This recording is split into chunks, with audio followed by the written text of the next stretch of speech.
cearense do Marinho Litoral News. É uma vitória depois de uma derrota que o torcedor sofreu bastante, tenho certeza que vocês também.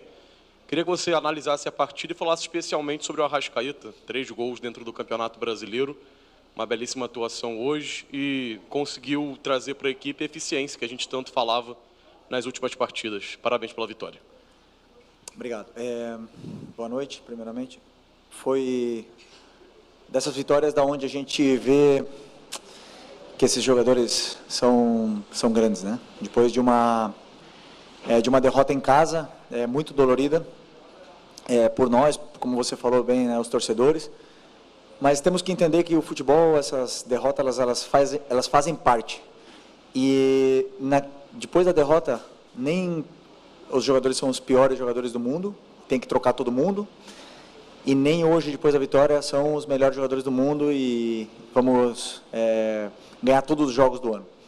Então, esse equilíbrio é o que os grandes jogadores conseguem alcançar, né? Porque depois da derrota, o normal é que o time perdesse a confiança, mas ao contrário do que se viu, desde o primeiro minuto, os jogadores dominando bolas difíceis, tentando jogar, botar a bola no chão em todo momento e achando passes difíceis, os domínios sempre orientados, segundo o que o jogo pedia.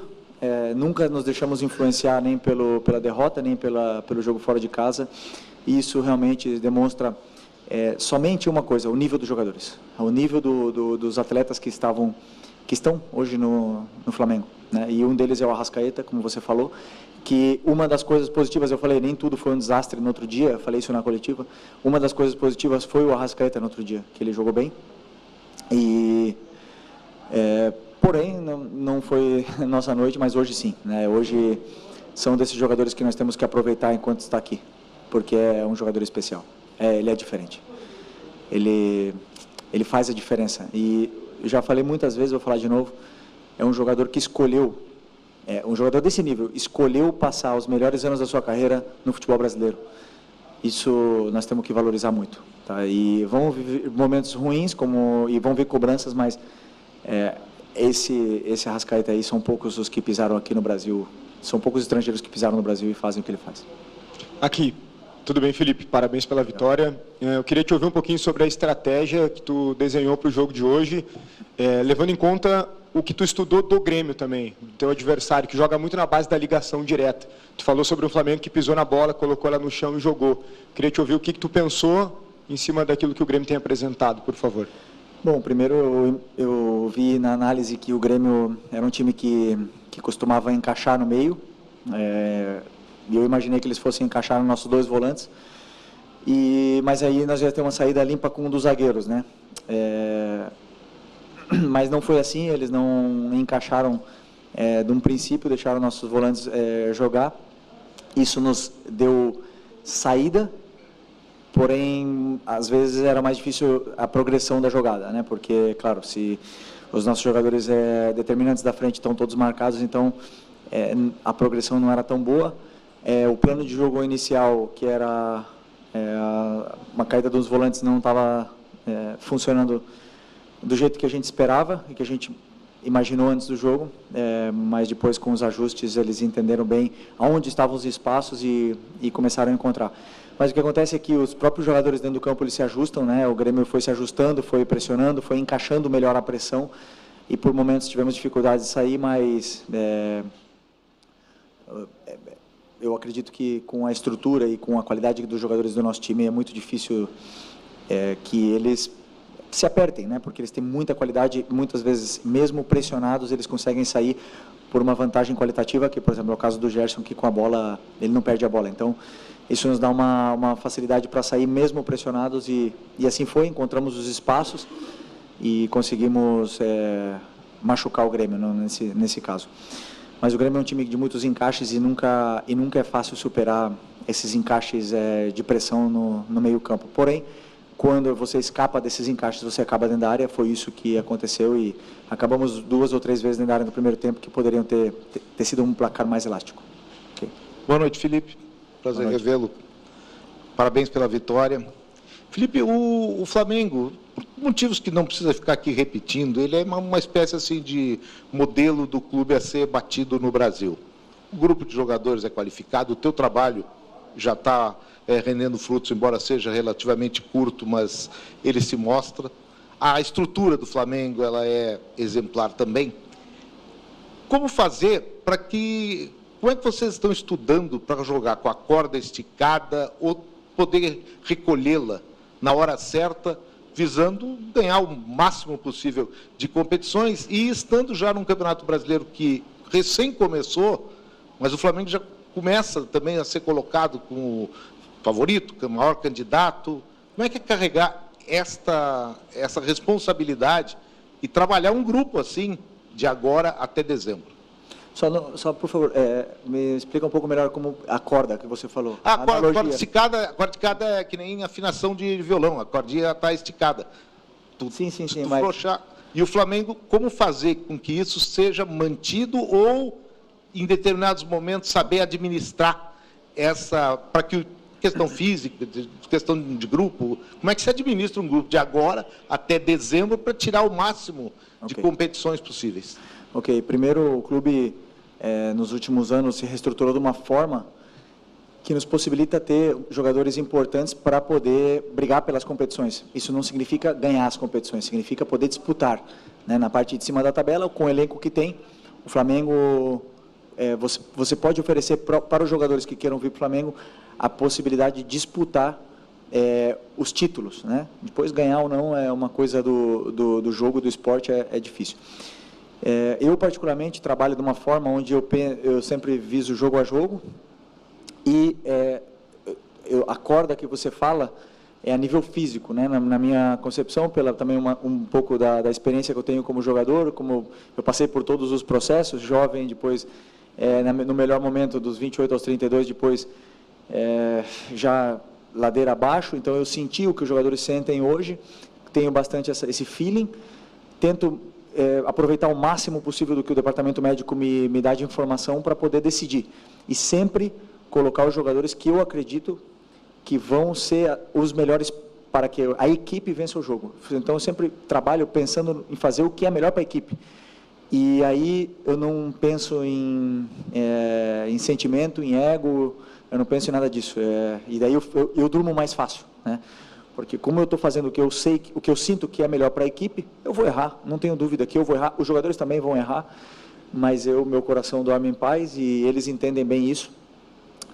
E acredito que daqui até o final do ano, a única mensagem que eu tenho para os meus jogadores é que eu vou precisar de todos eles. A gente já viu isso no Carioca, todos jogaram, já vimos isso no campeonato, são muitos jogos, e isso é o elenco qualificado que hoje o Flamengo tem para poder disputar. Mais peças virão, provavelmente, na janela do meio do ano, e isso é normal do futebol, essas trocas, né, nos elencos, mas eu acredito que sempre para qualificar ainda mais e potencializar a qualidade que esses jogadores têm.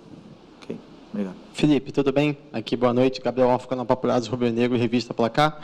Felipe, eu queria te perguntar sobre uma questão que a gente até falou um pouquinho depois do jogo contra o Central Córdoba, que é o número de finalizações do Flamengo, né? O Flamengo hoje teve uma certa dominância na partida, pisou mais na área da equipe do Grêmio, mas mesmo assim teve menos finalizações que o Grêmio, né? O Flamengo até os 20 do segundo tempo tinha 3 chutes a menos que o Grêmio, pisando mais na área adversária. Eu queria te perguntar se te incomoda isso, de às vezes ter menos finalizações do que deveria ter, que, querendo ou não, em alguma situação, né? Hoje não foi o caso, mas em alguma situação pode acabar complicando ainda mais a partida. Obrigado, parabéns pela vitória. Não, eu acho legal porque, assim, hoje, eu sempre falei para vocês, né, vão ter dias que nós não vamos ter tantas finalizações, porém vamos estar mais finos de cara a gol e vamos fazer gol, e vão ter outros dias que nós vamos chutar 30 vezes e a bola não vai entrar, como foi o último jogo do Central Córdoba, onde tivemos chances claras e não fizemos. Fizemos um de falta, né, mas não fizemos gols. Isso é natural do que o adversário ele permite para você. Como eu falei, o Grêmio é um time de encaixes que te dá uma dificuldade maior na saída, porém, a que você escapa, você tem uma chance mais clara, ou uma chance de pisar na área, como você falou, mais clara. Depois, a finura do jogador ali, o momento de forma dele, isso, cada um vai passar por momentos diferentes. E aí os números dizem, né? Um jogador como o Arrascaeta tem uns números incríveis e outros não tem tantos números como ele, como o Pedro. E isso é totalmente normal do futebol. Agora, numa vitória no campo, na arena do Grêmio, contra um time super qualificado, um time muito bem treinado, como eu falei, com encaixes, com tudo mais, fora de casa, segunda seguida fora de casa no Brasileiro, nós temos que olhar o lado positivo. Nós não podemos só olhar porque o Flamengo finalizou menos, porque não sei o quê, porque a bola não entrou. Então, eu sou o treinador positivo. Entendo que você seja mais negativo nesse ponto, mas eu olho sempre as coisas boas que a gente fez, e as ruins já é o meu trabalho corrigir elas, e para isso que me pagam. Felipe, boa noite primeiramente, né? Parabéns pela vitória. Eu gostaria que tu falasse, né, uma análise tua da partida do Bruno Henrique, né? Tu falasse sobre as possibilidades de ataque que o Flamengo teve. O Bruno Henrique, infelizmente, acabou falhando em 2, 3 oportunidades, e queria também que tu comentasse sobre a situação do Pedro. Tu já vê ele pronto e apto para o próximo jogo contra o Juventude no Maracanã? Boa noite. Só estou tentando lembrar as 3 chances do Bruno. Pode me lembrar elas? Teve uma de um passe do Arrascaeta, que ele acaba furando em bola. Teve outro passe, uma jogada pela direita, num cruzamento, que ele acabou não chegando a tempo. E também teve uma de perna esquerda, que ele acabou tentando driblar o defensor do Grêmio, o Gemerson, e acabou não finalizando da maneira adequada. Bem lembrado. O Bruno, ele cumpriu a função à risca. Assim, fez tudo o que eu pedi para ele fazer, em função do que eu achava que a equipe precisava, né? Porque eu sabia que, como eu disse também, o Grêmio é um time de encaixes, então eles iam ter que saltar com os zagueiros. E aí o Bruno, atacando o espaço, ele é letal, e fez todos os movimentos que eu pedi. Ele nos deu muita profundidade. Ele e o Michael nos deram muita profundidade. O mesmo Gerson nos deu muita profundidade.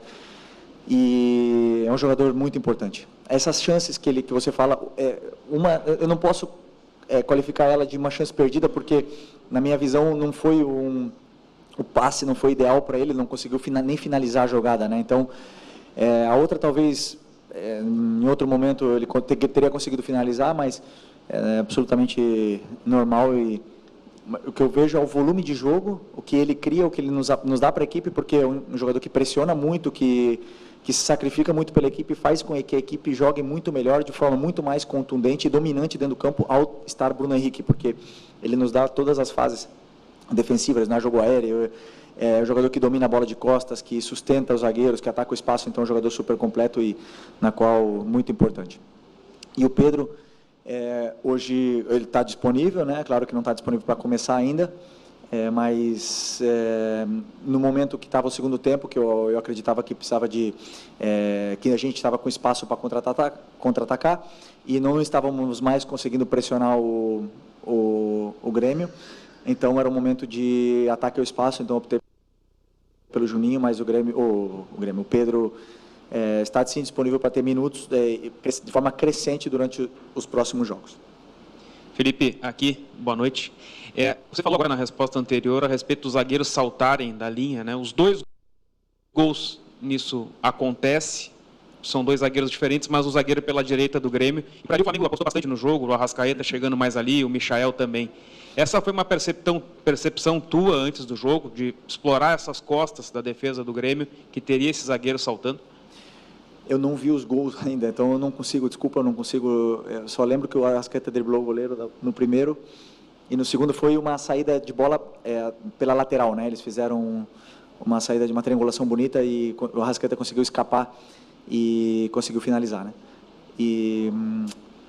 Mas claro que um dos pontos que a gente pede sempre é que exista o ataque ao espaço, porque, para mim, o time mais difícil de marcar é o time que ataca o espaço o tempo todo, e isso o Bruno, Michael, o Gerson, o próprio Arrascaeta faz, e incomoda muito, mas com certeza tem preparação nesse estudo, sim. Boa noite, Felipe. Parabéns pela vitória. Felipe, tu é um técnico jovem, né? Está aí se destacando nos maiores clubes do Brasil, e tu sempre se posiciona muito bem, né? Eu admiro isso. Tu acabou praticamente, né, saiu do campo ontem, né, para assumir aí de ser treinador do Flamengo. E eu acredito, eu vou trazer uma pergunta um pouco extra-campo para ti, tá? A gente viu ali que o Grêmio reclamou de uma mão na bola, né, ali no lance depois que o Flamengo fez o gol. E eu penso que se tu estivesse em campo como jogador, capitão, como tu fez, tu também reclamaria com o árbitro se fosse do teu time adversário. Acredito que o VAR ele tem a função também de ajudar o árbitro dentro de campo. E, infelizmente, a gente não está vendo isso, não só no jogo do Grêmio hoje, mas do Grêmio Palmeiras, semana passada, e Cruzeiro Internacional. E a gente viu que os árbitros também foram afastados desses jogos. Te pergunto, a gente está vendo que há uma crise técnica. O que tu pensa sobre essa crise da arbitragem no Brasil? E tu acha que tem uma solução a curto prazo, até porque esses afastamentos fazem mal para o futebol brasileiro? Obrigado pelo elogio e grande pergunta. É um tema delicado, né? Primeiro, se a gente quer melhorar, nós precisamos de investimento. Precisamos investir em estudos, em melhores, prepará-los melhores. Mas eu posso afirmar, em 5 anos que eu joguei aqui no Brasil, agora no final de carreira, que eu vi muitos árbitros muito bons, muito bons. Seria até injusto citar nomes deles, mas eu sempre falei nas entrevistas, né? O próprio Klaus, o Davi, tem vários, não vou ficar citando o nome deles aqui, mas são muito bons, né? E assim, cada um tem uma opinião. Eu e um companheiro teu durante essa semana falou que o VAR não tem que entrar interferência mínima ou máxima ou apitar desde lá, mas tem que entrar quando tem que entrar realmente, né? E é uma linha, uma régua fina, difícil de a gente analisar, né? Mas o que eu gostaria realmente que não houvesse muita interferência, se não é um lance claro. Se é um lance claro, deve haver interferências. Impedimentos, eu acho que veio para sim, ajudar muito, porque era muito injusto você perder um jogo com impedimento de 2 metros, e essas coisas vieram para ajudar, e o VAR também veio para ajudar. Precisamos continuar investindo, que eles possam continuar estudando, que eles possam continuar se corrigindo, porque, no final das contas, é só a experiência e as horas de correção e de trabalho que vão fazer eles chegar à perfeição, mas eu tenho certeza que eles querem se aperfeiçoar ao máximo possível, porque ninguém gosta de ser criticado, de ser afastado, nem nada disso, né? Então, eu não vi o lance desse ainda, né? Não vi o lance, mas o que eu sim gostaria, e aí uma coisa minha, mas é que o árbitro do VAR que chamasse o árbitro para assistir a imagem, que eles não se comunicassem, porque eu sinto muitas vezes que influencia na tomada de decisão do árbitro, que ele só vai lá ver as imagens, que mostrem as imagens de todos os ângulos para ele, de todos. Já que ele vai lá, que sejam 10 ângulos, e aí ele analisa sem a opinião de ninguém, ele, sozinho, e aí ele vai ver se ele mantém ou não mantém. Isso seria, eu acho que, o ideal para a gente poder melhorar, mas assim, nós temos bons árbitros aqui no Brasil, bons mesmo de verdade, porque a gente sempre fala da Europa e tudo mais, os únicos, para mim, que são referências são na Premier, na Espanha tem o mesmo problema, na Itália tem o mesmo problema, então reclamam muitas vezes de barriga cheia, porque eu tenho certeza que esses árbitros se esforçam muito para poder serem tops. Professor, boa noite. Lucas Golatti, da Rádio Galera. Você já disse em entrevistas anteriores, tem como referência na profissão o Diego Simeone, o Jorge Jesus, e até a gente já observa algumas características. E, recentemente, descobrimos que também tem como referência o Diego Zerbi, o Zerbi, e aí o Flamengo inclusive realiza alguns conceitos como atrair para libertar nas costas, e aí eu queria te perguntar como você definiria o seu modelo de jogo, tendo essas referências como o Diego Simeone, Jorge Jesus e também o Zerbi? Grande pergunta para tomar um café, mas não para contar aqui na coletiva o meu modelo, né? Mas eu tentei, junto com o meu auxiliar, criar um modelo, como eu já falei várias vezes, onde a torcida se sentisse identificada e tudo mais, mas principalmente a forma de atacar o que eu mais sofri no campo, né? O que mais me fizeram sofrer no campo. E quem mais me fez sofrer no campo foi o Guardiola. Ele é a referência, ele mudou o futebol e claro que ele nos inspira a todos. Hoje o futebol é muito diferente por ele.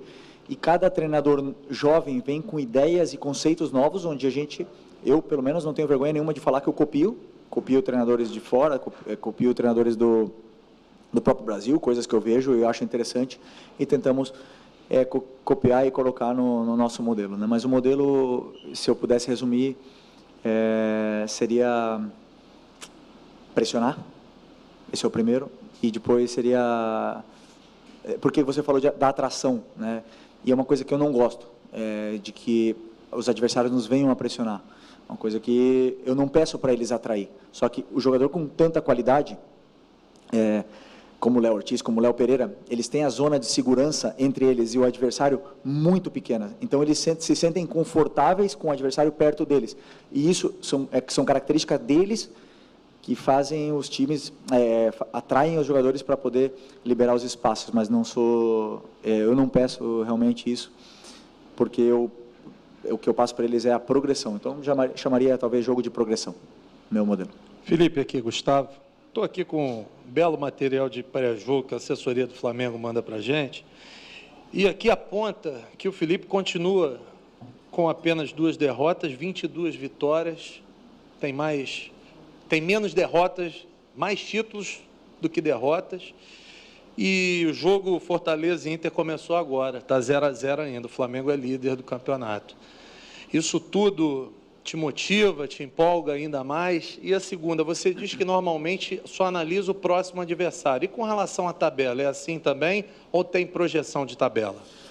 Eu não olho a tabela, eu penso sempre, você não controla a tabela, né? Então, a única coisa que você controla é o próximo adversário. E o que eu penso, sim, nos campeonatos, nas ligas, no campeonato nacional, como o Campeonato Brasileiro, que é um campeonato que não tem final, que é de pontos corridos, o começo é muito importante, né? E os jogadores começaram muito bem, começamos empatando em casa, mas vencendo 2 jogos fora, então, o que nos dá é um bom começo, mas é uma maratona. São muitas coisas pela frente, né? Então, assim, que você falou dos números, do que motiva e tudo. Não, eu não me iludo, né? Eu não me iludo, eu não era o novo Guardiola antes da sequência de vitória, de sequência invicta, e nem também sou o pior do mundo depois de uma derrota. Então, essas coisas eu entendo, porque quando eu escolhi vir para o Flamengo, o dia que eu assinei o contrato, estava tendo protesto. Estava lá em Madrid e estava tendo protesto e os torcedores não deixando os jogadores sair no ônibus. Então, eu sei para onde eu vim. Eu sei para o nível de exigência que tem o Flamengo. Eu nunca reclamei disso, porque isso, queira ou não, me fez crescer, me fez ser melhor, me fez pensar, me fez refletir, e eu convivo bem com isso. Então, eu também, quando a gente perde e tem um momento ruim, como foi o outro dia, eu navego nessas águas aí já com mais calma, porque já tenho muitas cicatrizes no futebol, já são muitos momentos bons, mas também muitos ruins, onde eu sei que isso vai acontecer. O que não posso nunca é perder a minha convicção do que eu acredito do futebol, do que eu acho que é melhor para a equipe, da forma que a equipe tem que fazer para ganhar.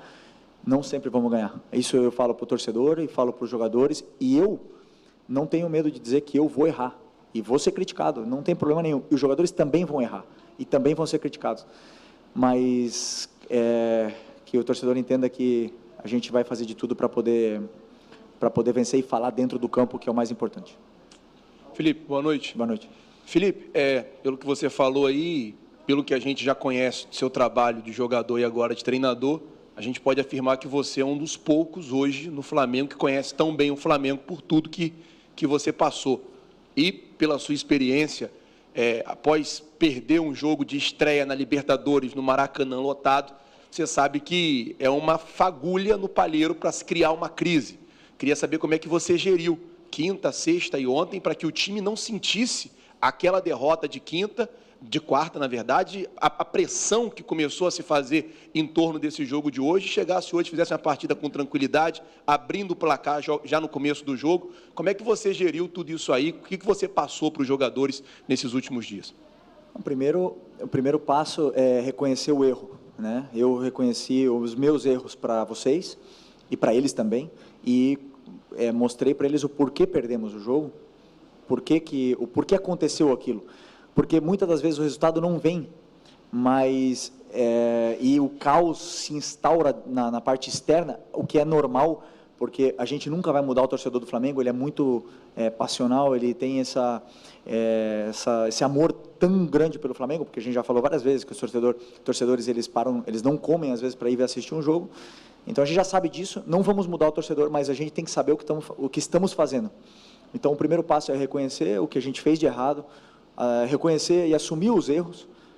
Não tenho vergonha nenhuma de dizer, e falei na entrevista depois do jogo, e falo de novo, errei em algumas tomadas de decisão naquele jogo, e vou errar de novo em outros momentos, mas reconhecer isso aí nos dá a tranquilidade de que, e saber se perdoar, para ir para o próximo jogo. Mas aí, o fato de eles terem entrado hoje com confiança e não pensarem no jogo, isso é por eles, pelo nível dos jogadores que estão no elenco hoje, porque são jogadores muito grandes, que já passaram por momentos difíceis, já conhecem o clube também, já sabem como funciona a torcida e conseguem apagar rápido o que aconteceu no jogo para poder vencer o próximo jogo. Então, aí não é meu trabalho, aí é realmente o nível dos jogadores que faz o time reverter rápido essa situação.